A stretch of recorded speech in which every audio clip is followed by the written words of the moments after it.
Today, Reps Omar and Plaskat and I were supposed to be on a congressional trip and delegation to the Palestine and Israel.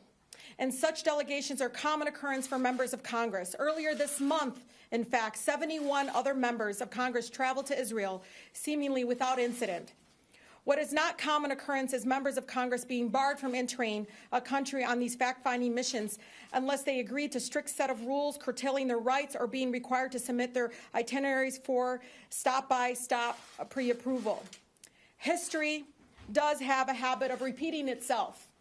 I learned this week that a former member of Congress, Congressman Charles C. Diggs, Jr., was denied entry into apartheid South Africa in 1972. He was also the representative for the 13th Congressional District in Michigan. I was born and raised in the beautiful Detroit, where many of my African-American teachers taught me about the realities of oppression, injustice, and the need to speak up and take action.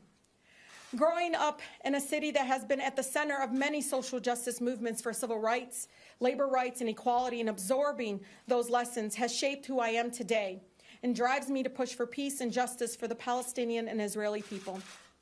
As a young girl visiting Palestine to see my grandparents and extended family, I watched as my mother had to go through dehumanizing checkpoints.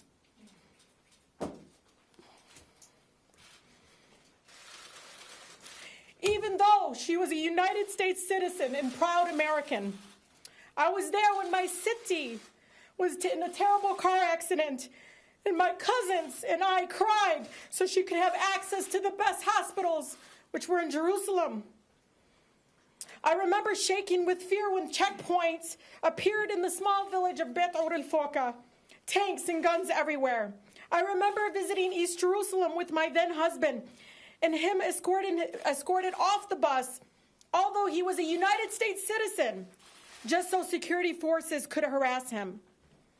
All I can do as my city's granddaughter, as the granddaughter of a woman who lives in occupied territory, is to elevate her voice by exposing the truth the only way I know how.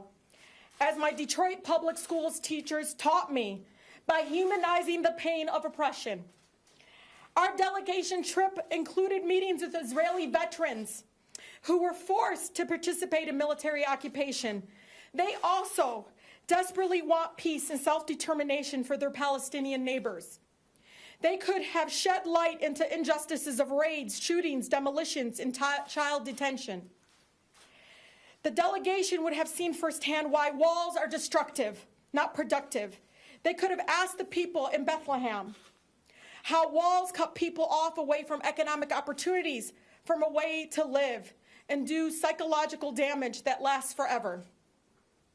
All I can do as her granddaughter is help humanize her and the Palestinian people's plight. I know that when we can finally see them as deserving of human dignity, everyone who lives there will be able to live in peace. It is unfortunate that Prime Minister Netanyahu has apparently taken a page out of Trump's book, and even direction from Trump to deny this opportunity. All of us should be deeply disturbed. All of us Americans should be deeply disturbed.